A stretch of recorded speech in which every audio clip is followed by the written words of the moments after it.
Good morning, good afternoon, and good evening, no matter what time it is when you're listening. This is the Three Rivers podcast, where we take a closer look at what's going on in your council and talk to the people making it happen.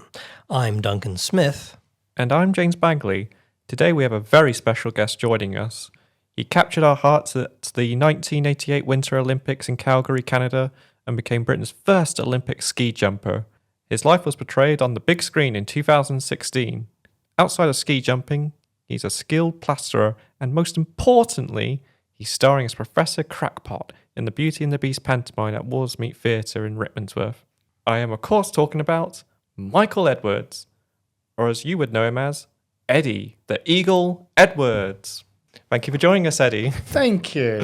Thank you very much. I'm not used to people using Michael Edwards because, everybody knows me as Eddie, Eddie Edwards or Eddie the Eagle. And I use my Michael Edwards for my plastering and then Eddie the Eagle for everything else, especially ski jumping and TV and pantomime. So when people book you to do plasterer jobs, do they... see Michael Edwards and then Eddie the Eagle pop and they go, whoa, it's Eddie the Eagle. They used to, yes. But I don't really do much plastering for other people nowadays. I only do it for family and friends now. So, I'm just buying a house, so I'll be busy plastering my own house soon. So I've stopped working for sort of the general public in terms of plastering and things. I've got permission to build a house in my garden in my house in Gloucestershire, so I might do that as well, and that gives me something to do when I'm not busy doing Eddie the Eagle work. Yeah, well, still keeping you busy, eh? Yeah, oh yes, very busy. So from the slopes to the stage, how have you found the change from being an athlete to a performer? There are a certain amount of transferable skills. Learning to cope with fear and things like that is quite handy because it's very nerve-wracking, appearing on stage in front of many people and doing things that you're not really, experienced at, like trying to learn lines and learn scripts, and then trying to do dance moves and trying to sing as well. And so it's been very nerve-wracking. But I've used my skills, visualization that I used to use with my skiing and ski jumping, and they've come in very well and keep me calm, and I sort of just get my head down, concentrate, and keep going. Yes. And now obviously you're going to be in Beauty and the Beast pantomime. Can you give us a short summary of what people can expect and who do you play? I play Professor Crackpot in Beauty and the Beast, which is Belle's father. And I'm a crackpot sort of, inventor. So I'm always coming on with little inventions. There's lots of singing and dancing. There's lots of comedy routines going on. Lots of singing and dancing, although I don't do much singing or much dancing, I'm glad to say. But it should be very, very entertaining. I wear some very glamorous costumes and, it should be fun. Is this your first pantomime, or have you done it before? This is actually my second pantomime. I did a pantomime about 3 years ago. It's for the same pantomime company, but I did Cinderella, and I played Baron Hardup, and that was 3 years ago. And then they did ask me to do one the following year, but it was over in Lowestoft, which is sort of far east, and I live in Cheltenham, so even on a day off, it wasn't worth me going home because it was like a 5-hour drive and then a 5-hour drive back. So I said, maybe not this year. And then I got to do Dancing on Ice and things, so couldn't do it. And then they kindly asked me to do it again this year, and I thought, well, I'm free in December, let's give it a go. What do you find is magical about pantomime? I never went to pantomime when I was a child. Our school never took us to pantomime, so it's fun just seeing how they work. It's fun backstage, all the hard work and all the people that put this thing together. The director, the actors, even the kids. We got lots of kids in the show. The wardrobe, makeup, the sound, lighting, all that kind of thing is amazing, and they all work together in a sort of which looks like a well-oiled machine, but things do go wrong. But it's just amazing, experience to be part of it, and I like it backstage and obviously on stage as well. And it's been great fun. I'm hoping this is only my second, but I'm hoping I'll do a few more in the future. So what can audiences expect from this pantomime? Lots of fun. There's quite a few comedy things going on in it. Some great singing, some great dancing. So I think whatever you're into, hopefully there'll be something for everybody. There's jokes for adults and there's lots of jokes for the kids. So I think everybody will hopefully enjoy the show, whether they're young or old. They should hopefully come along and enjoy the whole thing. Now, I suppose recently you've had a sort of surge of popularity. It's sort of mainly due to the Eddie the Eagle movie, and I was actually watching it last night. Because I watched it, when it came out, or sometime after, I believe 2016. 2016, yes, it came out 9 years ago. Yeah, Yes. which is crazy to think about. No, I can't believe it's been sort of nearly 10 years since the film came out. I remember signing the deal to make the film back in 1999.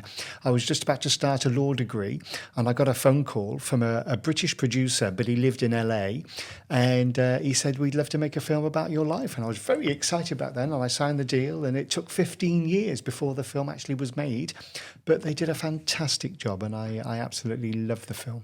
Yeah, no, it still holds up even like the years later. And I suppose the beginning scene when you're a child and you're trying out sort of different Olympic sports before you went to decided you want to go to the Winter Olympics. I was just wondering, where did the love of the Olympics come from? Why were you so interested in becoming an Olympian out of interest? I think it was because we used to watch the Olympics on the BBC when I was a child, and I thought it was really cool to see British athletes walking around, and they had Great Britain on their tracksuits, and I thought, I want a tracksuit with Great Britain on the back. So I always liked that, and I thought, yes, I want to be like them. And I did lots of sports when I was a child. I did football, cricket, rugby, I did athletics, I ran for the school, I played volleyball, I did kung fu, karate, judo, all kinds of things.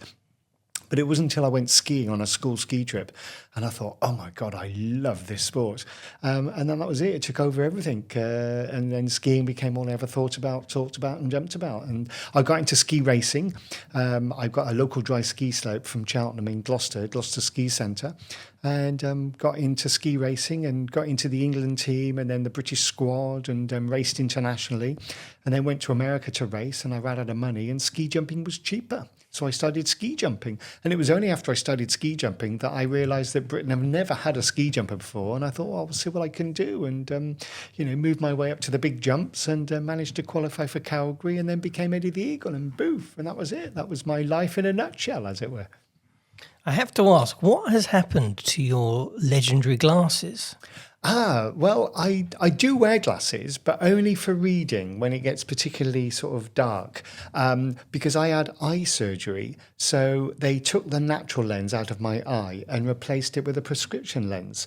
So, I don't need to really wear glasses anymore. I only wear them when it gets a little bit dark and I'm trying to read a book or read a newspaper. But other than that, I can ski, I can play sport, I can play golf without having to wear glasses. And I did really have to think about it at the time because wearing glasses was a major part of how people recognised me. So I had to make the decision very carefully. But it's been well worth it because I can still wear glasses if I want to. But it's nice not having to, especially when I'm doing sport, because they would always slide down my nose whenever I sweated. That was a big challenge. Must have been when you were skiing. You were wearing glasses the whole time. That's right, because the goggles would make my glasses steam up all the time. And when I was ski jumping as well, they would steam up all the time. So it was a major, major problem. And trying to find a pair of goggles that fitted over my glasses because they would pivot. And if I fell over, then I would break my nose unless my glasses broke. So they did cause a huge problem. So, but I wore them most of my life. But I must admit, I do like not having to wear them, which is a lovely thing to have, really. It must help you be anonymous as well, because in that period after 1988, you're with your glasses on, you would have been very recognisable to everybody. Absolutely, and it was a good way to earn a bit of income because I got sponsored by people like Specsavers eventually and things, and they used to give me loads of glasses. I opened lots of Specsavers shops and all that kind of thing, so it was good in that respect. And I got loads and loads of different types of glasses, different frames, different colours, and I loved them, and they were just an accessory really. So, and I would wear whatever colour jumper or jacket I was wearing, I would wear, glasses to match. So they became like a fashion accessory. And glasses have moved on so much over the last 30 years. I sometimes I do miss wearing glasses. I thought, I'd love to wear like a bright white pair or a bright yellow or a bright pink pair and things. But but I do like having, doing sport without having to wear them. So it's nice. It's I get the best of both worlds now. Yeah, it's like when I used to do skiing, because obviously I wear glasses now, they used to steam up. So I was always wondering, like when you were at the 98 Olympics doing your 90-metre jump, were you like, please don't fog up, because I need to see, obviously, when you're going down. That's right. But at things like the Olympic Games or the World Champions, I used to walk up to the top of the jump quite early, and then I'd sit up there for a good half an hour, and then my body temperature would drop a little bit. So, and it only had to drop a certain amount, and then it was less likely that my glasses would steam up. It was only if I had to walk up there quickly and then put my skis on and go down straight away. And then I'd be so hot because I'd walked up the top of the jump, and then my body heat then would make my glasses steam up. So if I timed it right, it was less likely that they would then steam up. And at the Olympic Games, I was lucky that I got up there nice and early, and they didn't steam up, because that would have been an added complication, so we say. Yes, because you were looking. Yeah, because I was looking at the clip and also watched the movie, and the intense concentration. So I was wondering what was going on in your head when you were at the 90 meter slope, because in the movie, Taron was thinking about your father, which I understand your father was actually supportive, not. Oh yes. So yes, he was. So what were you actually thinking when you were up there? At Calgary, all I was thinking was I want to land on my feet. I didn't want to fall over in front of 82,000 people in the stadium, and not to mention the hundreds of millions of people watching around the world. I thought, I really don't want to fall over and make a complete Burke of myself. But at the same time, I wanted to jump as far as I possibly could, and I managed to get a new British ski jump record. I jumped further in the Olympics than I ever jumped in any of the World Cups that I did, or European Cups. Beating your own record. You were the previous record holder. That's right. I was the previous record holder anyway, but it was nice to beat my own record. It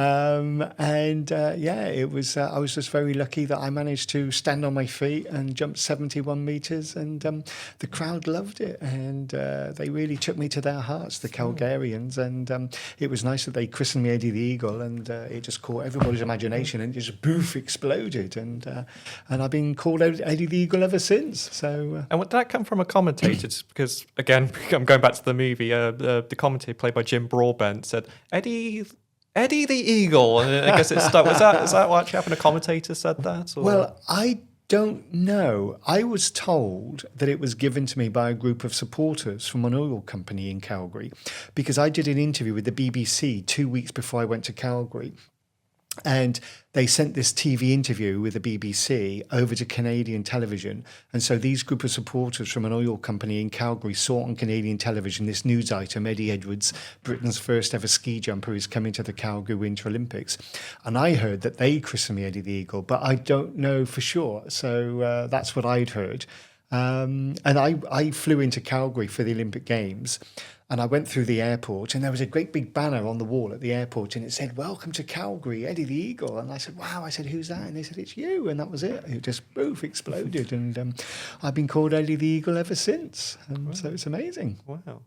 And just for the audience who haven't seen the movie, don't know your story as well, because you only had like a short time period to prepare for the Olympics. I think 22 months, was that it? Whereas your contemporaries were they had years and years. So did you have to use like unconventional methods to sort of train you up to just to be able to qualify in the games? Oh, absolutely, yes. For me, getting to those Olympic Games in Calgary was my gold medal, because I'd only been jumping for 22 months when I went to Calgary. Everybody else there had been jumping for 20 to 25 years.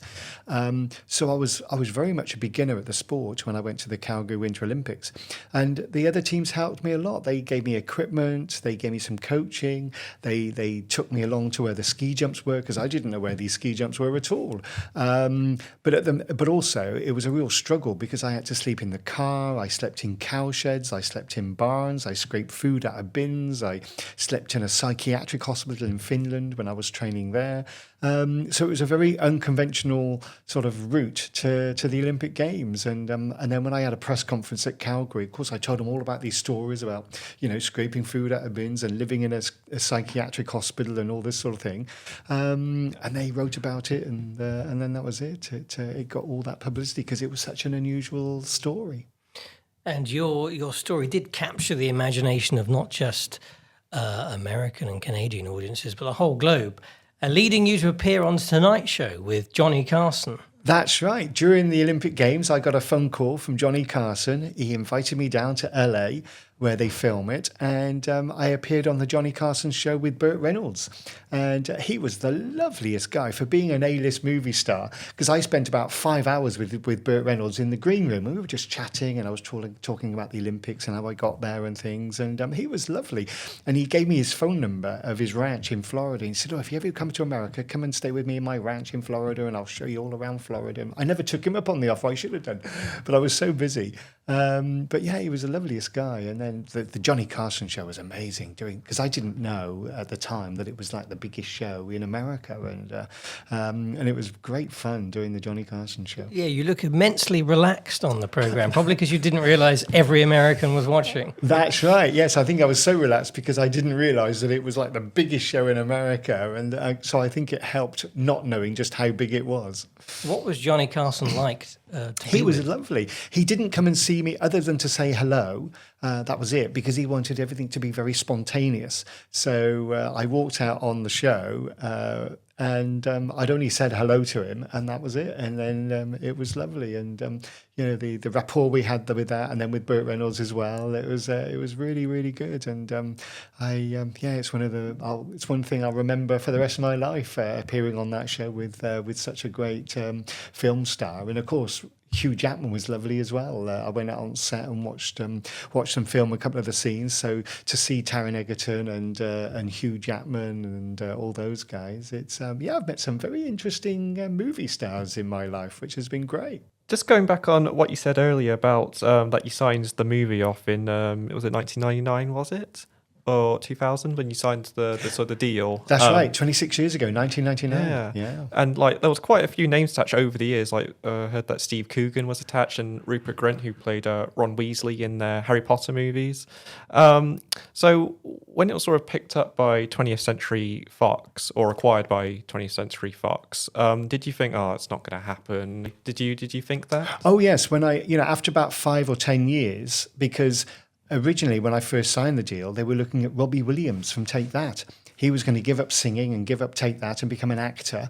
So he was going to play me, and that fell through. Then Rupert Grint from the Harry Potter films, and Ewan McGregor, Simon Pegg. They asked Simon Pegg. I thought he would have been brilliant in it.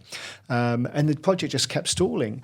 And in the end, I said, look, give me a call when you actually start making the film. And after 5 and then 10 years, I thought, well, the film will never be made. And it was only because I did a TV show called Splash, and I won the first series.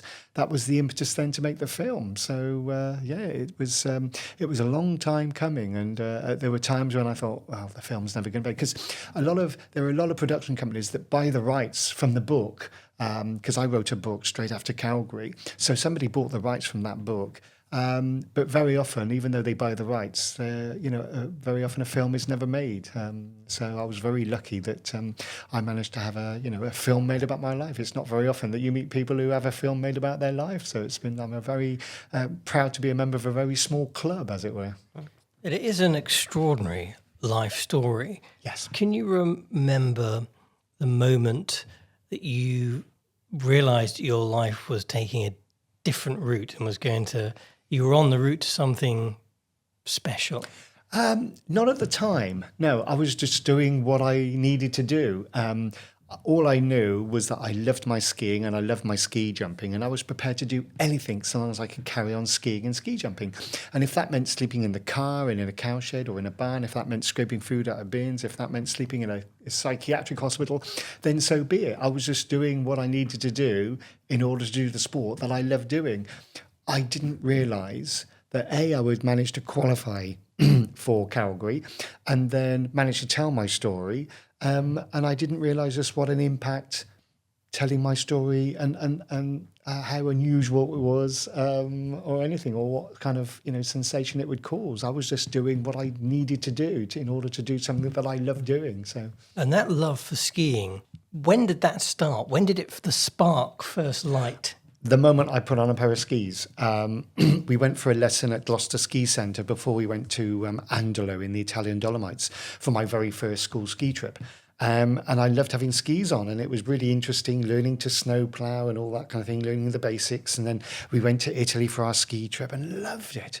And then I came back from that ski trip, and Gloucester Ski Centre was only 10 miles from my house. So I asked my mum and dad to take me over there on a Saturday morning, and then all day Saturday, then a Sunday morning, then all weekend, and then most evenings after school, and the better I got, the more I loved it, and it was amazing. And I'm still just as excited to go skiing or ski jumping now as when I first started when I was 13 years old. I still absolutely love skiing. And you still ski regularly?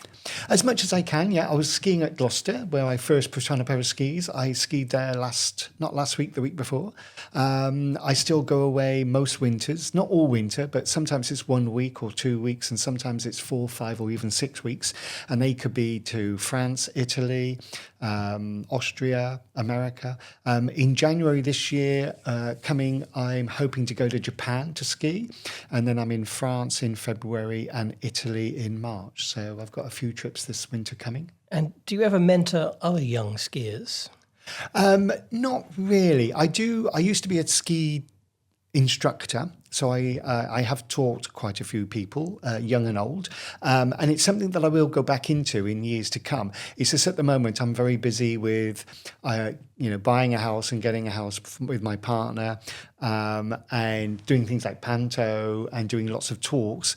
But eventually I do want to go back and do a refresher course for my instructor's license and become a ski instructor again, and do carry on skiing. One of my biggest aims now is I want to be skiing down a black run on my 100th birthday. So that's what I'm going to aim for. Oh, well, I look forward to that. But if you get back into ski instructing, let me know, because I like to pick it up again. Oh, well, yes. I saw him with the pizza French fries. I don't know if you were taught that. That's right, yes. Yeah. That's how I teach the kids, pizza chips. Yeah. That's how we used to, because kids can understand that. And the good way to teach kids is just copy. So I would copy, and they would just copy me, rather than go into any technical information, because they don't understand it anyway. So, teaching kids is actually quite nice and quite fun and quite easy to do. Yeah, it's about my level as well, I have to say.